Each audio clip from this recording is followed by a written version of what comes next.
Hi, everybody. Dan Illman and Mike Beer taking a look at the DRF race of the day for Friday, June the 21st. It's a skullbuster.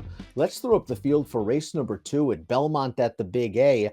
It kicks off a 50-cent pick 4, Mike, and our friends at home at least have the advantage of taking a look at the tote board because these 2-year-old fillies going 3/4 on the outer turf, there's only one that's actually raced on turf. That's Good Long Cry, and she was in against stakes horses.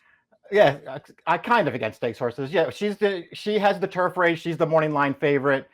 I guess that could just be enough to go on, Dan. It's just one of those races where you're either guessing with a first-time starter or you're just kind of taking her, who ran fine in the debut. And we're just going to give you as much information as we can on all of these lightly raced horses. There are some well-pedigreed runners and well-connected runners, beginning with the number 1. That's Moon Gate going on for John Velasquez and Christophe Clement, a $210,000 buyback as a weanling. She then sold for $200,000 as a yearling. She's from the first crop of Authentic. Now, this is a classy pedigree, kind of a dirt pedigree, though. Yeah, I didn't see that much turf. I mean, who knows, what Authentic's going to be like as a sire, but he wasn't a turf horse himself.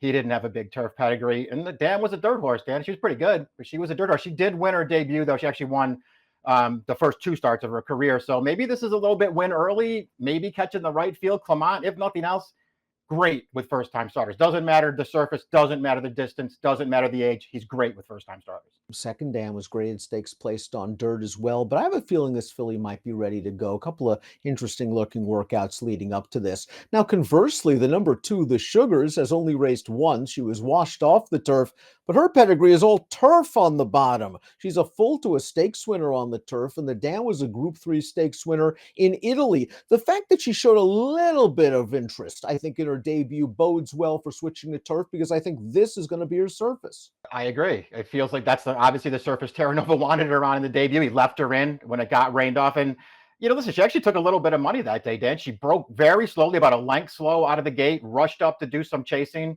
got tired in the final furlong. All in all, probably the kind of race that she could really build off of now that she gets to the surface she probably wants. The 3 is Carol Said No. She's a first-time starter going out for trainer Tom Morley, and she is bred for speed. Maybe not necessarily for turf, but her sire Volatile was a quick horse. The dam was a debut winner. The second dam was a 2-year-old stakes-winning dirt sprinter.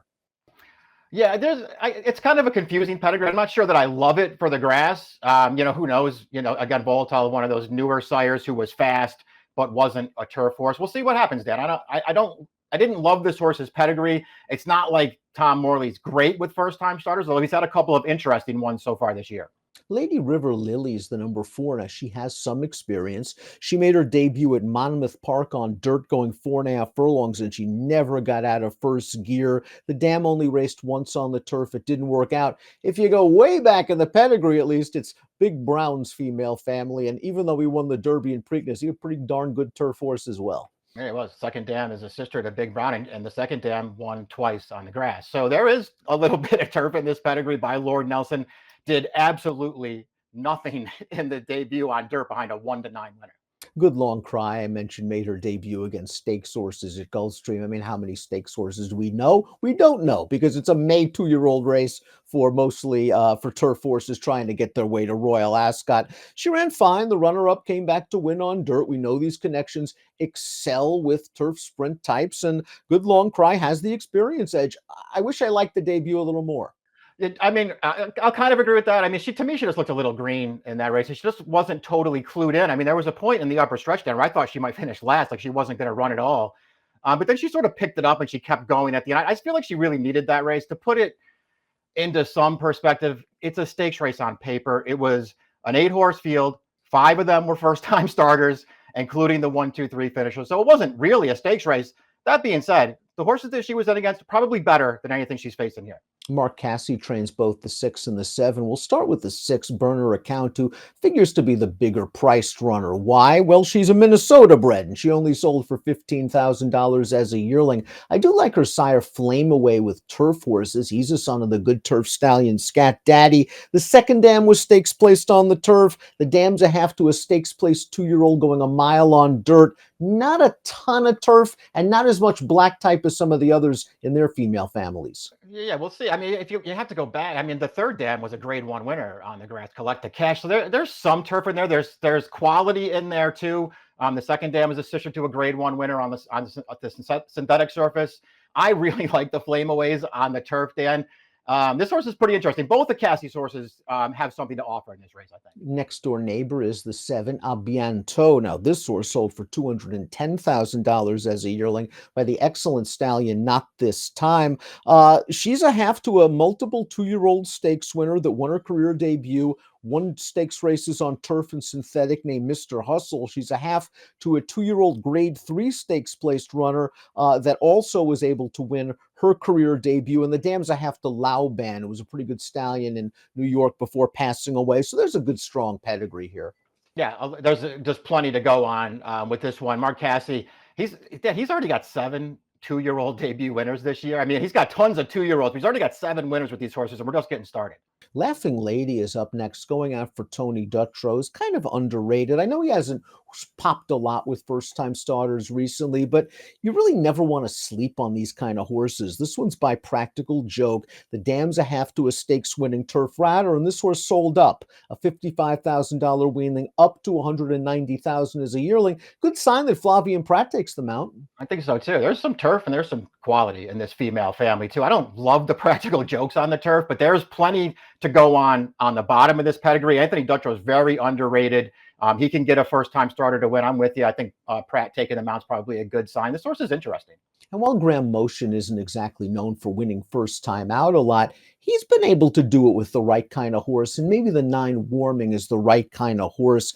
This one's gone through the auction ring 3 times, a $35,000 weanling, a $22,000 yearling, and then just a couple of months ago sold for $100,000 after breezing 10-1. The dam's a half to 3 black type earners. This one's by Global Campaign. Yeah, this one's but I'm not sure about the global campaigns. We'll see what happens. A new sire.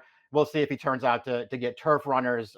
It's obviously very early, but there's tons of turf on the bottom of this pedigree. Dan, this horse a half to 2 turf winners. The dam's a half to 2 really, really good turf horses, including a horse who ran a couple of 108 buyers sprinting on the grass in California.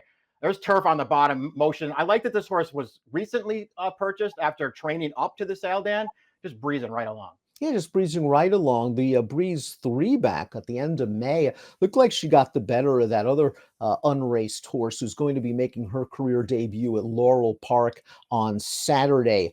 Before we take a look at our top selections, please click the subscribe button on the Daily Racing Form YouTube channel for the latest DRF videos. Top pick time race 2. Again, we'll stress that watch the tote board in here. If you see some weird things going on, there's a chance that the word is out on 1 or 2 of these horses. But Warming, my second selection, is a horse I certainly want to use. Yeah, I liked enough about this horse to take a shot here, Dan. I usually lean to experience in here, and I got the 5 and the 2 second and third. I think they'll both run well in here. I want to take one shot there with Warming. I like what I see on paper with this horse. I have a feeling the Clement horse can run a little bit. I wish there was more turf in the pedigree. I like both of the Cassies. I like your horse. Burner account of the 4 is going to be the biggest price, just simply because her pedigree and auction price doesn't stack up with many of these. But this just looks like a spread race to kick off your 50-cent pick 4, early pick 4 at the Belmont at the Big A meet on Friday. Best of luck.